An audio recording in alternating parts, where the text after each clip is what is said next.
नमो नमः। पुनः संस्कृत कलांश और आज हम पढ़ रहे हैं समास। क्या पढ़ रहे हैं? समास। आपका स्वागत है व्याकरण वाणी क्लास में। सबसे पहले समास कितने होते हैं? समास कितने प्रकार के होते हैं? तो भैया समास 6 प्रकार के होते हैं। कितने प्रकार के? 6 प्रकार के। कितने प्रकार के होते हैं? 6 प्रकार के। समास कितने? 5 और 1 6। कितने प्रकार? 6। कितने प्रकार? 6। तो समास कितने प्रकार के? 6 प्रकार के। अब समास के नाम याद कर लेते हैं, वो 6 कौन से?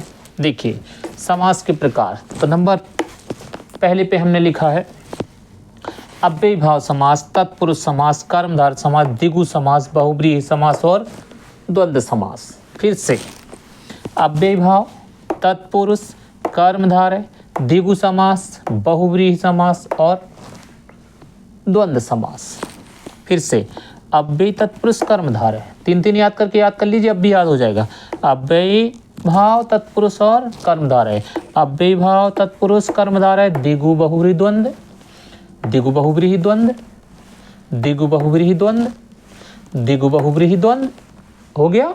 फिर से अव्ययीभाव, तत्पुरुष, कर्मधारय, 3 हो गए। अव्ययीभाव, तत्पुरुष, कर्मधारय, 3 हो गए। 3 फिर से द्विगु बहुव्रीहि द्वंद्व, द्विगु बहुव्रीहि द्वंद्व, द्विगु बहुव्रीहि द्वंद्व। अब एक बार पूरा कर लीजिए।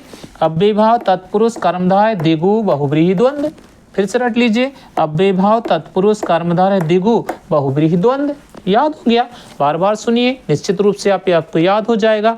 और इसके बाद अब हम पढ़ने वाले हैं समास पहचान।